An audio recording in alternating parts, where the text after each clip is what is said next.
Welcome. My name is Denise Little, and I'm the granddaughter of Cheng Hun Neuy.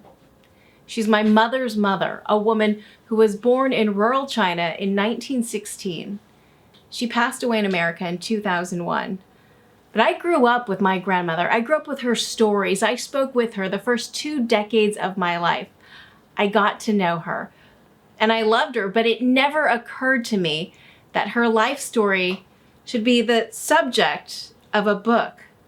But it did occur to my aunt on my father's side, Pamela Lee Wong, who just published this book called Girl, all about my grandmother.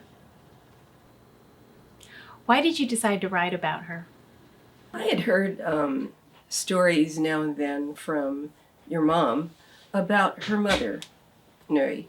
And, one story, 2 stories, they were kind of interesting. But after a few years, I had a whole bunch of stories that I had heard. And I thought, these stories I've never heard about anybody else before. And they really add up to a person who was really a strong, courageous person who I just feel the world needs to know about her. She maybe considered herself an ordinary person, but the fact that she lived a long life and she immigrated to another country and she raised a family of 6 children and then she had grandchildren who went to college, those were all extraordinary things in her life, and I thought her life story was worth telling. She went through a lot of tragedies and overcame them in her life. Was there a specific one that really resonated with you? So because everybody was so poor, the in-law family was starving, and one of the things the mother-in-law made Neuy do was to go out and find food. So you just find it, find scraps, or maybe you work a little bit and get food. Then Neuy became pregnant, and she had a baby boy. And by this time, her husband had left the village and gone to Hong Kong to find work. So she was living by herself in the in-law house with her son. But she had to leave the son with the mother-in-law while she went out and looked for food. And she told the mother-in-law, don't feed him any of the spoiled food or the unboiled water because he's just a baby and he will get sick. And so she said, now remember, don't feed him any of that bad food. And the mother-in-law says, yeah. And so unfortunately, Neuy had to be away for about 3 days. And when she came back, the baby was violently ill. And she asked what happened. And the mother-in-law told her, well, he's got to learn to eat spoiled food like the rest of us because we're all starving and you have to eat whatever food there is. So she was just, she was horrified.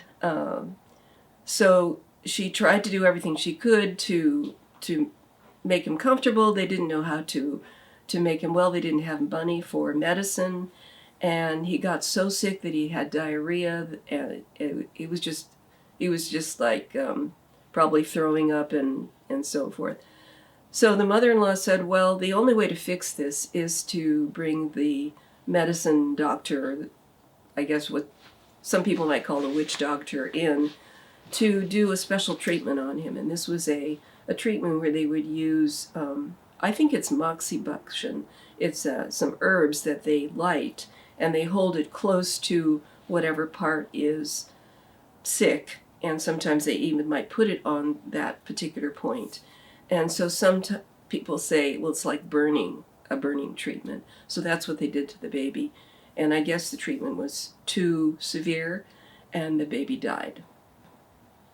So Neuy is devastated.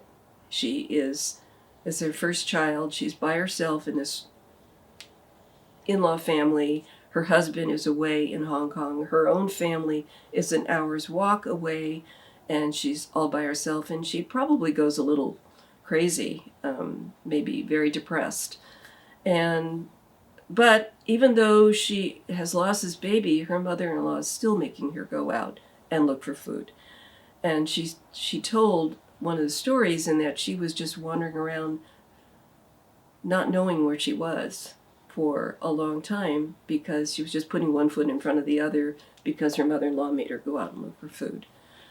So sometime later, she was looking for food, and she happened to see a little baby that was crawling on the ground, and he was crying because he couldn't find his mother. And what probably happened was that because there were so many people starving in China at that time, sometimes families would abandon their children and just hope somebody else would pick them up and feed them.